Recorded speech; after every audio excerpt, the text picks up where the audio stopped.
I knew something was off the moment I stepped into the building that morning. The hallway felt too quiet, the kind of quiet that doesn't come from peace but from people avoiding eye contact. A few coworkers glanced at me and quickly looked away, as if they knew something I didn't. And honestly, I should have taken the hint right there. But I walked straight to my office like I always did, holding my coffee, thinking it would be just another normal day. I had no idea that within the next hour, I'd be packing my things and leaving the room I had worked so hard to earn.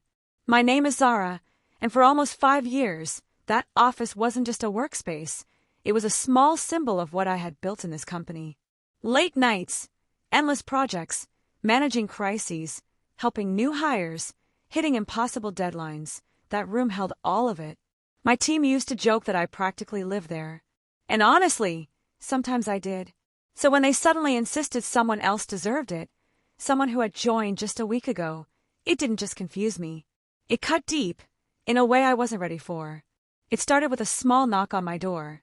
I remember the sound so clearly because it wasn't confident. It was shaky, almost apologetic. When I looked up, I saw Rania, the new hire. She stood there with a nervous smile and a folder pressed against her chest.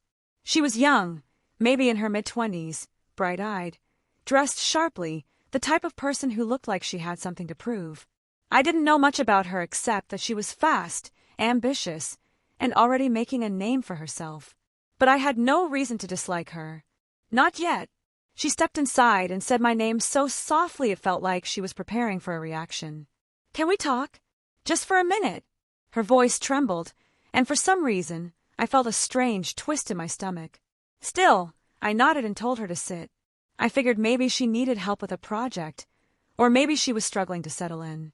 Nothing could have prepared me for what actually came out of her mouth. She told me she had just come from a meeting with upper management. A private meeting. A meeting I wasn't invited to. And apparently, in that meeting, they told her something unbelievable, something she didn't even want to repeat at first. She kept resting her hands in her lap, avoiding my eyes, like she felt guilty even being in that room. When she finally said the words, I felt my entire body freeze. "They want me to have your office." For a moment, I didn't respond. I didn't even move. I just stared at her, trying to process whether she was joking or if I had heard incorrectly. But she didn't laugh. She didn't correct herself. She just sat there, watching my reaction, waiting for me to say something that would make it easier. But how do you respond when someone tells you your hard work suddenly belongs to someone else? I asked her why. Why would the company think a new hire deserved my office? What had she done? What had I done wrong? But she just shook her head and said she didn't know. All she knew was that they insisted the change had to happen immediately. That same morning. No warnings. No explanation. Just an order passed down like I was an afterthought. I didn't want to believe her. I felt heat rising in my face, a mix of anger and humiliation. So I told her I needed to speak to management myself. I left her in my office and walked straight to the conference room, feeling my heart pound harder with every step. I didn't run, but I walked fast enough that even the receptionist looked at me with concern. When I reached the meeting room, I found 2 managers and the HR head. They were talking quietly, scribbling something on a file. And when they saw me standing there, they froze. The awkward silence that followed said everything before they even spoke. I asked them directly, was it true? Did they really decide to give my office to the new hire? And they said yes. Just like that. Calmly. Like it was the simplest thing in the world. They didn't sugarcoat it. They didn't pretend it was a misunderstanding. They just said that based on future structural adjustments, Rania fit better in the office space I had been using. They said it wasn't personal, that it was purely organizational. As if those words magically softened the blow. As if taking away someone's space and handing it to a newcomer wasn't personal by default. I asked for a reason. Any reason. Something that made even a little sense. But all they gave me was a vague explanation about departmental image, visitor impressions, and strategic positioning. It was all corporate language, no real meaning behind it. And the more they spoke, the more I felt the truth growing in the back of my mind. This wasn't about office space. This was about something else, something they weren't telling me. Because no company suddenly decides a new hire deserves the best room unless there's a hidden reason. I looked at them, waiting for someone to say it was a mistake. But no one did. They just stared at me with empty expressions, the kind that say they expect you to quietly accept whatever they decide. And that's when I realized they didn't think I would fight it. They assumed I would nod, smile, and move out without a word. Because in their eyes, I wasn't important enough to question them. So I made a decision right there. I told them they didn't have to worry about moving my things. I would do it myself. I walked out of that room with my head held high, even though inside I felt cracked. When I reached my office, Rania stood up immediately, her eyes wide, like she was scared I'd blame her for everything. But I didn't. This wasn't her fault. She was just caught in the middle. I told her I'd move out that same hour. What I didn't tell her, what I still didn't admit even to myself, was that I wasn't just moving out of my office. I was preparing for something bigger, something none of them saw coming. And it all started with one shocking message I received just minutes before I picked up the first box, a message that changed everything. I hadn't even taken 2 steps toward my desk before my phone buzzed. At first, I thought it was a message from a friend asking about lunch, or maybe a calendar reminder I had forgotten about. But when I looked down and saw the sender's name, my stomach tightened. It wasn't a friend. It wasn't a random notification. It was someone who hadn't texted me in almost a year, someone who never reached out unless something serious was happening. The message was short, only 8 words. Don't let them move you. Something is wrong. That was it. No explanation. No follow-up. Nothing except a warning that hit me harder than anything HR had said. I stood there, frozen, holding my phone as if it might burn me. The room suddenly felt smaller, like the walls were slowly pulling in.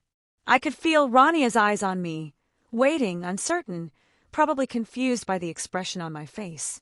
But I didn't say anything. I just locked my phone and set it on the desk like it weighed 100 kilos. Something was wrong. But what? I took a slow breath and forced myself to start packing, even though my hands were shaking more than I wanted to admit. Everything felt heavier that morning. My pen holder, the notepads filled with scribbles from late-night brainstorming, the framed photo of my old team before half of them left. It all reminded me of the time I had invested, the effort I had poured into this place, the loyalty I had given without ever expecting something like this. Rania stayed quiet as I moved around the office. She kept stepping aside like she didn't want to get in my way. And honestly, I didn't know what to say to her. She looked guilty, almost nervous, like she had become part of something she didn't fully understand. After a few minutes, she finally spoke in a small voice. "I'm really sorry. I didn't ask for this." I paused, holding a stack of files. "I know," I said quietly. "This isn't on you." But her expression didn't ease. She kept glancing at the door, almost like she expected someone from management to walk in and rush the process. I noticed the way her fingers kept tapping the edge of her folder, the way she avoided eye contact. It made me wonder if she knew more than she was saying, if someone had told her something about why they wanted her here. I decided to ask indirectly. "So, did they say anything else in that meeting? Anything about why this had to happen right away?" She hesitated. That hesitation said more than any words she could have spoken. She looked down at her hands, then shook her head. "Not really. They just said it was important for future plans." Future plans. The same vague nonsense I heard from HR, plans that apparently didn't include me having a door that closed. I tried to focus on packing, telling myself I didn't care, but every item I touched felt like a reminder of how quickly things could change. How easily people could erase you from a space you worked so hard to build. But I wasn't going to let myself look weak in front of anyone. Not Rania, not management. As I was boxing the last set of files, another memory hit me, one I had pushed aside for months. About 8 months ago, our company went through a quiet restructuring. Nothing big on the surface, just a few team shifts, some new managers, a couple of external hires. But that phase it felt strange too. Meetings behind closed doors, missing reports, rumors about financial issues no one openly acknowledged. I remembered staying late one night and overhearing 2 executives arguing about something called Phase 2. I assumed it was a new project, but they stopped talking the moment they saw me, so I never got any details. Still, Phase 2, future plans, sudden changes, private meetings I wasn't invited to. Back then, I brushed it off. Now, it didn't feel so harmless. Just as I was sealing the second box, my phone buzzed again. My heart jumped before I even reached for it. Another message from the same person. They're hiding something. Check your drawer before you leave. A cold wave rushed through me. My eyes moved slowly to the bottom drawer of my desk, the one I barely used anymore. It was where I kept things I rarely needed. Old ID cards, backup chargers, some outdated reports. I walked toward it, but I didn't open it right away. For some reason, I felt nervous, like something inside could change everything I thought I knew. Rania watched me, confused. Is everything okay? I forced a calm smile. Yeah, just checking something. I knelt down and pulled the drawer open. At first, I didn't see anything unusual, just the same messy pile of things I had tossed in there over the months. But then, buried underneath some old folders, I spotted a small envelope. It was plain white, slightly bent, and had no name on it. My heart started beating faster. I picked it up slowly, as if it might fall apart in my hands. My fingers trembled slightly as I tore it open. Inside was a single sheet of paper. No letterhead, no signature, just printed text. Your position is not the reason they want you out of this office. Stay alert. I stared at the words, reading them over and over. My mind raced through 1,000 questions, none of them having answers. Who wrote this? How long had it been in my drawer? Why didn't I find it earlier? And the biggest question of all, what exactly were they trying to warn me about? A quiet knock on the open door made me jump. It was the HR head, smiling politely, the kind of smile people use when they know they're making your life harder but don't want to look like the bad guy. Zara, everything going smoothly? She asked, her tone way too light for the situation. I quickly folded the note and slipped it into my pocket before she could notice. Yes, I said. Almost done. She nodded. Good. Once you move your things, we'll show you your new workstation. It's not far, and we'll explain the new workflow updates later. New workstation. Workflow updates. More vague terms hiding something bigger. I just nodded, not trusting myself to say anything without sounding angry. She left with another fake smile, and the room fell quiet again. Rania looked uneasy. You sure you're okay? I'm fine, I said, even though we both knew I wasn't. As I sealed the final box, I couldn't shake the feeling that every step I took was part of something deeper, something intentionally hidden. And now that the warnings had started showing up, I knew I wasn't imagining it anymore. There was a reason they wanted me moved. There was a reason they didn't want me in that office when whatever was coming finally happened. The problem was, I still didn't know what that reason was. And the more I tried to put the pieces together, the more I felt like someone was watching, waiting to see how I would react. Whether I would stay quiet, or whether I would start digging. But one thing was clear, I wasn't going to walk away blindly. Not after the messages. Not after the envelope. I took a deep breath and lifted the first box into my arms. I told myself this wasn't the end. This was just the beginning of something I needed to uncover, even if I didn't yet know how deep it went. And as I stepped out of that office for the last time, I didn't realize someone down the hallway had stopped talking the moment they saw me, or that they were quickly sending a message of their own the second my footsteps faded. A message that would change everything again. I walked down the hallway with the box in my hands, but it felt like every step echoed louder than usual. People glanced at me, then quickly pretended to focus on their screens. It was strange. Normally, if someone was being moved from an office to a workstation, there would at least be a few curious smiles or harmless whispers. But this time, the silence was different. Heavier. Like everyone knew something I didn't, and they were afraid to be caught showing it. When I reached my new workstation, I stopped. It wasn't terrible, but it wasn't good either. It was placed between two busy departments, right where people walked past constantly. No privacy, no door, no corner, just a desk in the middle of everything. A place where you could be seen but never feel settled. Almost like they wanted me in a spot where nothing I did could go unnoticed.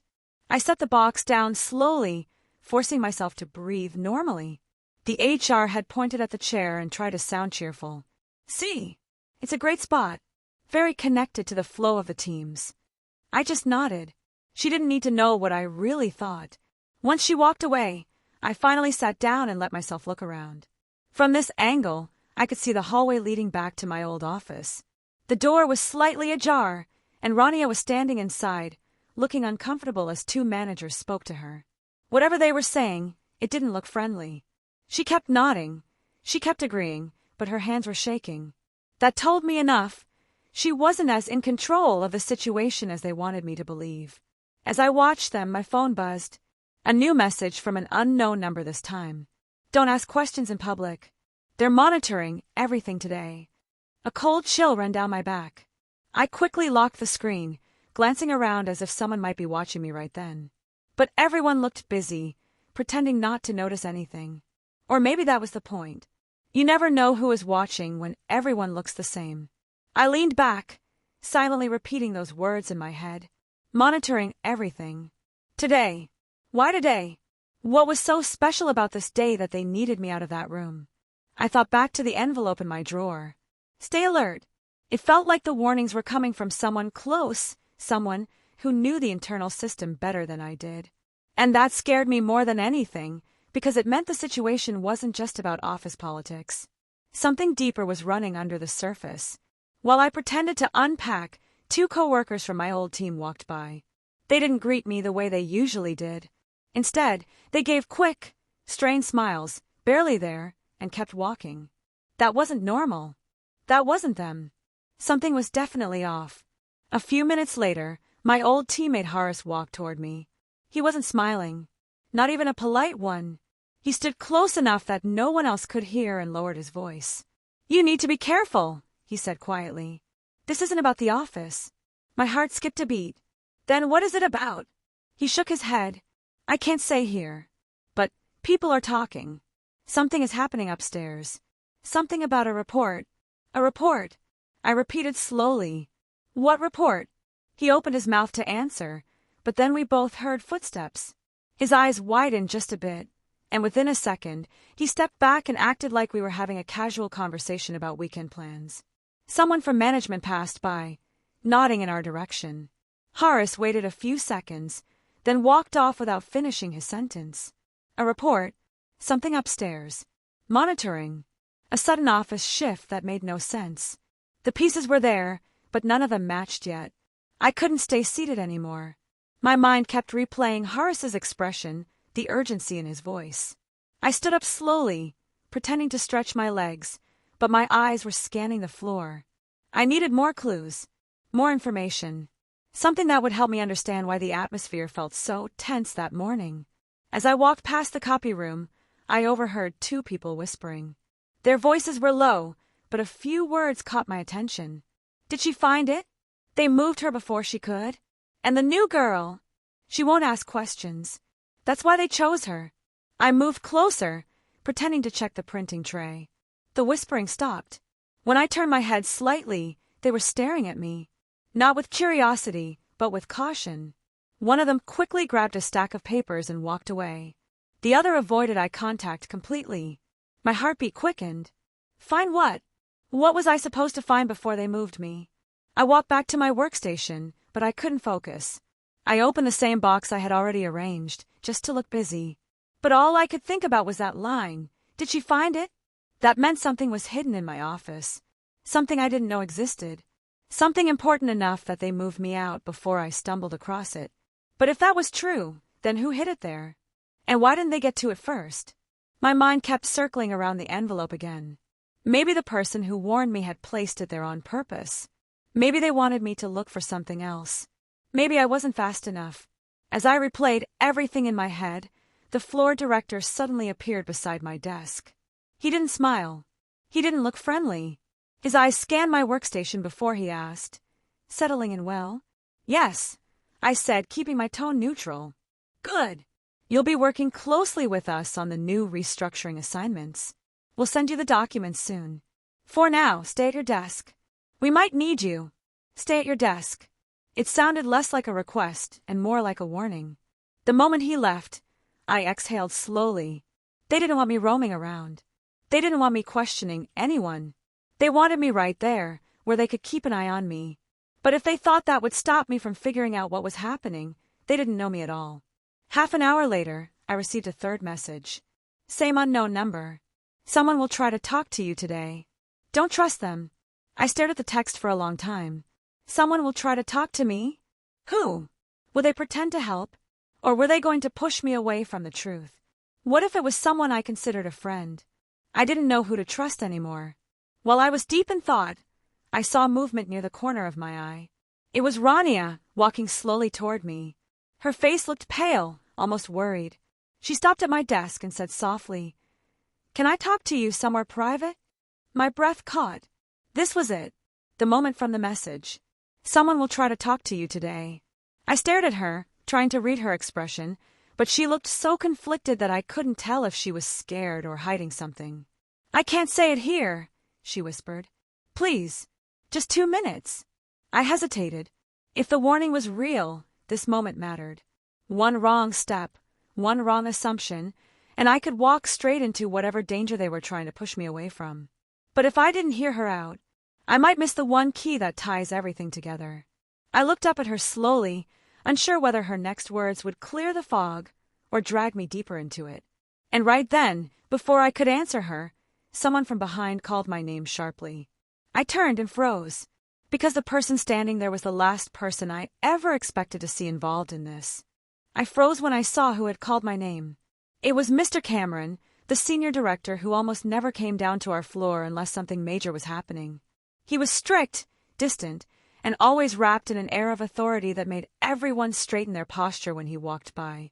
But this time, his face wasn't the usual unreadable calm. It was tense, watchful, as if he was trying to measure every move I made. He glanced between me and Rania, and for a split second, I saw something flicker in his eyes. A brief spark of concern or irritation, I couldn't tell which. "Zara, I need a word with you," he said, his tone crisp. Rania opened her mouth, maybe to protest or explain that she had approached me first, but he cut her off with a simple, steady look. She backed away instantly, her expression tightening with worry. The air between the three of us felt thick, like something important had just shifted. I stood up slowly, feeling my pulse in my throat. Whatever this moment was, it wasn't random. Not after the warnings. Not after the whispers about a report.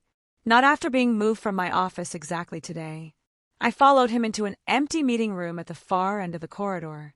The blinds were half closed, letting in just enough light to see the lines on his face.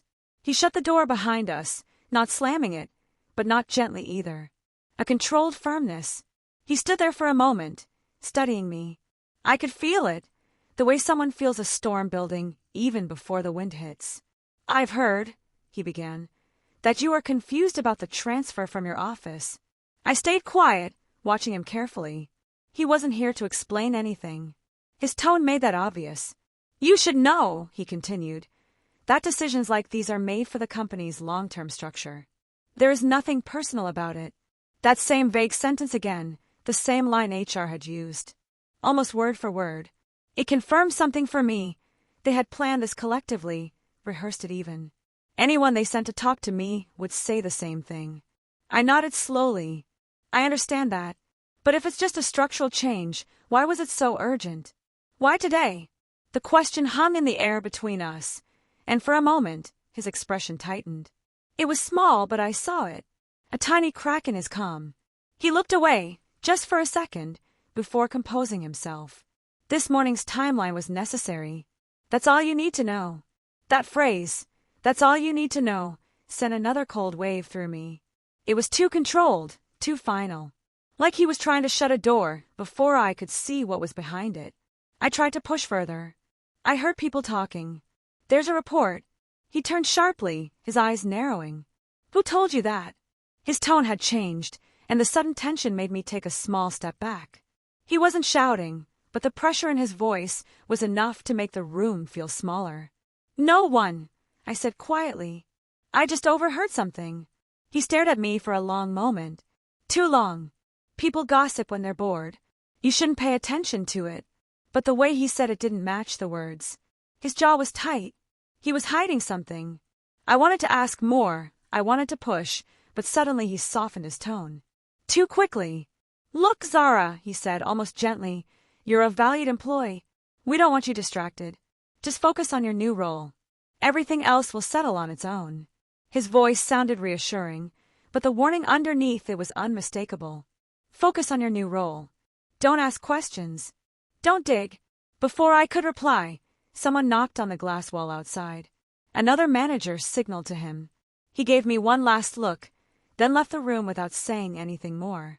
I stood there alone for a few seconds, trying to steady my breathing. There was no doubt anymore. They were hiding something.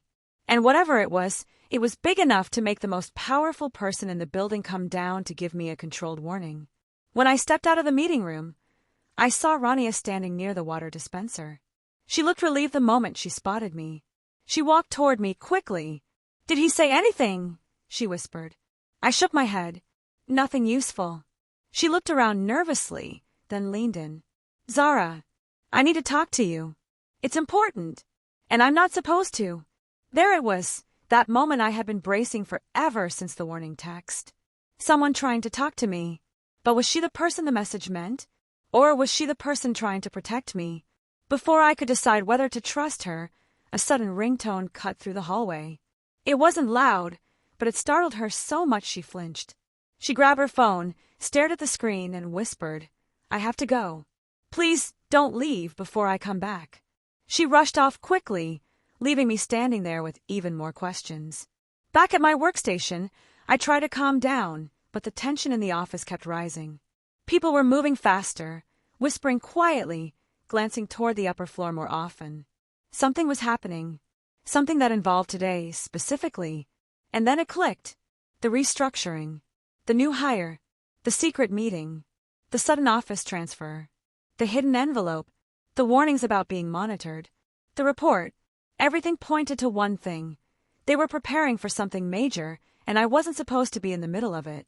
Or maybe I had already been in the middle without knowing. I opened my laptop to pretend I was working, but my mind kept racing. I saw my reflection faintly in the dark screen, my eyes tired, my posture tense. But behind me, in the blurred reflection, someone walked past slowly. Not any random coworker. Someone from the audit team. The same team that handled confidential financial reports. I turned slightly, watching him as he moved down the hallway.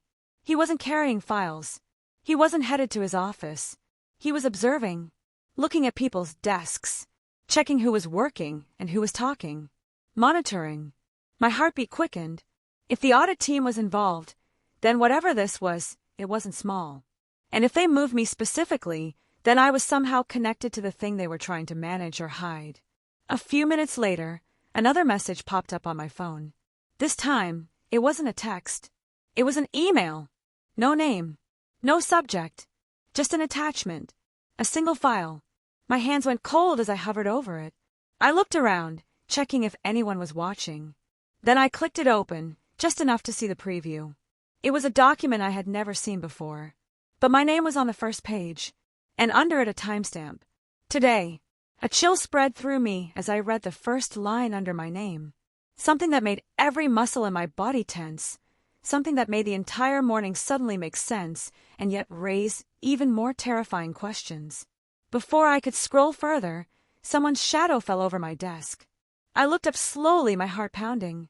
And the person standing there looked like they knew exactly what I had just seen. Their eyes locked onto mine with calm intensity. And in a low, steady voice, they said the last thing I expected to hear. "Close that. Now. And come with me," ChatGPT said. The silence after that moment felt heavier than anything before, and for a few seconds it seemed like everyone was holding their breath. But just when it looked like things couldn't get more complicated, the second shock arrived, quiet, unexpected, and instantly unsettling. It started with a message buzz on the table, a simple notification that shouldn't have meant anything.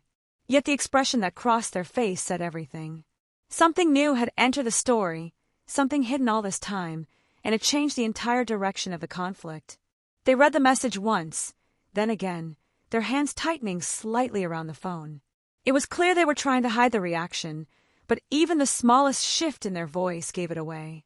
Whatever was in that message wasn't just a problem, it was a threat to everything they had been trying to fix.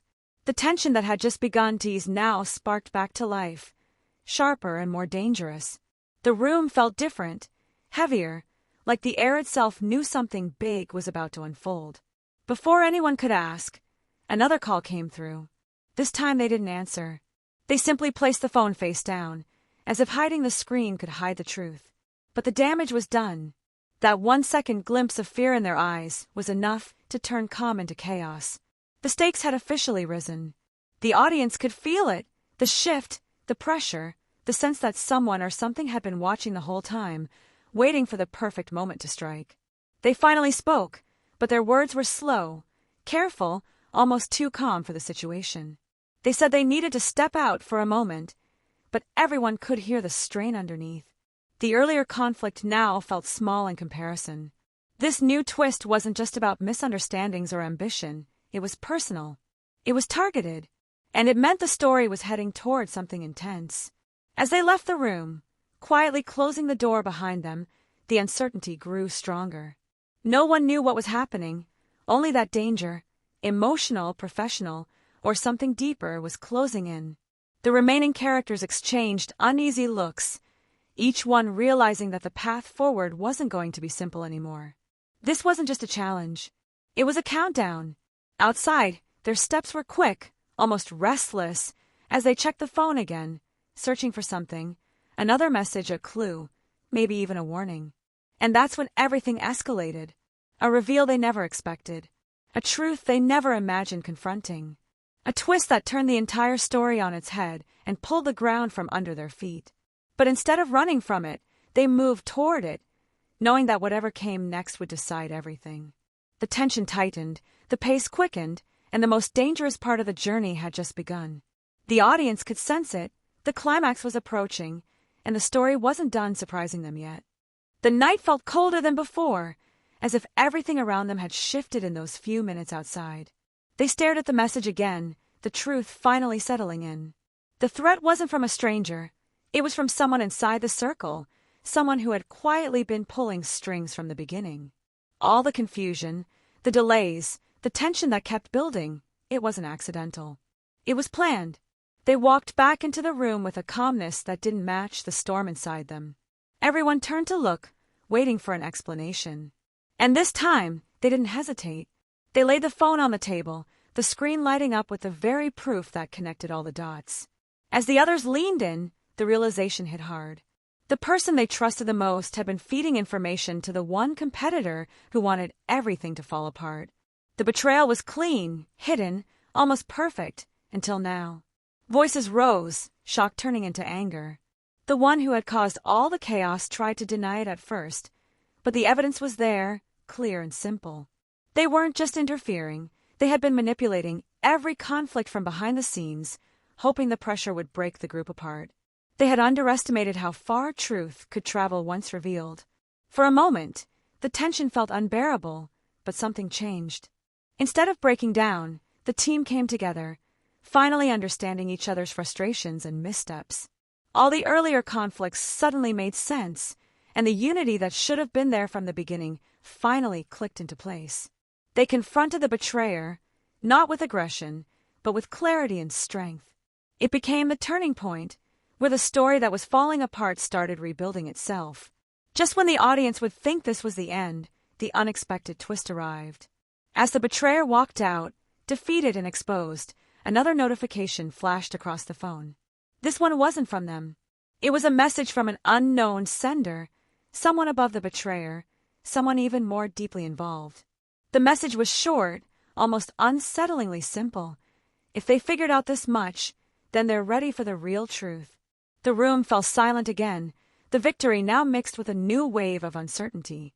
The main conflict was resolved, trust was restored, and the hidden enemy inside their circle was gone, but the final message made it clear that the story wasn't as simple as they thought. Someone else had been watching all along, someone who wasn't done yet. The climax closed with strength, relief, and a hint of danger still lingering in the air. Even though the main battle had been won, the characters knew that the journey wasn't over. The unexpected twist left everyone breathless, wondering what deeper secret was waiting to unfold next. Everything in the room felt still, as if the air itself was waiting for someone to speak. The last message on the phone glowed like a quiet warning, but unlike earlier, no one panicked. They had already faced the hardest blow, discovering betrayal from someone they trusted. Now, whatever came next felt like the final piece of a puzzle they were finally ready to solve. They took a deep breath and read the message again, slower this time. The words sounded mysterious, almost dramatic, but not threatening. It felt more like someone testing them, someone who had been watching the conflicts and decisions from a distance. For days, the tension had pulled everyone apart, but now the team stood together, calmer and stronger. Even the fear didn't feel as sharp anymore. Instead, a strange kind of courage settled over the room. The others gathered around, still processing everything from earlier. One of them asked the question everyone was silently thinking. Who was behind the final message? For a moment, no one had an answer. But then, slowly, the truth started forming in their minds. All the strange delays, the constant pressure, the feeling of being watched, it all pointed to someone higher up, someone who cared less about sabotage and more about testing how far they could be pushed. And soon enough, that theory turned out to be true. The next morning, they received an email from the director of the department. At first, everyone assumed it was related to the betrayal, maybe about firing the person who caused all the problems. But the email surprised them. It explained that for the past month, leadership had secretly been observing how the team handled stressful changes, miscommunication, and unexpected challenges. They wanted to identify not just skills, but resilience and integrity. No one had expected the test to be so extreme, but the message made it clear. The way they came together after the truth was revealed had proven what kind of people they really were. It didn't excuse the betrayal, and everyone agreed that there were better ways to run a workplace. But something about finally knowing the full story brought closure. The unknown threat wasn't a hidden enemy trying to destroy them. It was a messy, flawed attempt at leadership trying to see who could adapt under pressure. The team had been shaken, yes, but they had also learned how much stronger they were when they actually trusted each other. And that strength showed immediately. The person who tried to sabotage them was removed from the project, not out of revenge, but because the director believed the environment needed to be safe and healthy going forward. The rest of the team received an apology, an honest one, for the confusion and stress they were forced into. For the first time in weeks, the office felt normal again. People weren't whispering anymore. They weren't tiptoeing around each other. Instead, they talked openly, cleared misunderstandings, and even laughed about how wild the last few days had been. The main character, who had moved out of their office on the same day the conflict started, finally received a message asking them to return. But this time, they didn't rush back into it. They walked through the hallway slowly, noticing how different everything felt. The new hire, who had unintentionally been at the center of the entire conflict, approached them with an awkward, sincere apology. They weren't the villain. They were only placed in the wrong situation at the worst possible time. That conversation became the quiet turning point. They both learned that the problem was never about the office, the position, or the new hire. The real conflict had always been about communication, respect, and how easy it was for misunderstandings to grow into problems when people weren't honest with each other. By the end of the week, something that once felt like a personal attack became a reminder of how important clarity and boundaries were in a workplace. As days passed, the tension faded into routine. The team grew close in a way they hadn't expected. They checked in on each other more, shared ideas openly, and made sure no one felt pushed aside again. The project they were all stressed about finally moved forward, smoother than ever. Productivity rose not because they were scared, but because they trusted each other now. The mysterious higher-up who had sent the final message eventually revealed themselves during a meeting. They explained that they weren't trying to create chaos, they were trying to see how the team handled sudden change. It was a flawed approach, and everyone made that clear, but the conversation ended respectfully, with a promise that nothing like this would happen again. And for once, leadership seemed to genuinely mean it. As for the main character, everything they went through changed them in ways they didn't expect. They became more confident, more aware of people's intentions, and more firm about what they would accept or walk away from. Losing their office had felt humiliating at first, but the journey that followed showed them something far more important. An office doesn't define your worth. Respect does. Integrity does. And the ability to stand up for yourself, even when everything feels unfair, is what truly sets a person apart. They eventually moved back into their old office, not because they demanded it, but because the team insisted they deserved it after everything. But this time, the room felt different. It wasn't just a workspace. It was a reminder of what they had survived, what they had learned, and how far communication and honesty could take people. The story came full circle in the most unexpected way. What started as a conflict over territory and recognition turned into a deeper reflection on teamwork, personal boundaries, and strength under pressure. It wasn't the ending anyone predicted, but it was the ending everyone needed. Before shutting the door of their office one evening, they paused for a moment. The phone buzzed softly, a final message from the unknown sender. But this time, it wasn't a threat, a warning, or a test. It was simple. You proved your strength. Make sure you never forget it. They smiled, slipped their phone into their pocket, and turned off the lights. The chaos was over, the subplot settled, the misunderstandings cleared. Everything finally made sense. And while the journey had been messy, stressful, and full of twists, it left them with a lesson they would carry long after the story ended. Sometimes, the storm isn't meant to break you. Sometimes, it's meant to show you what you're really made of.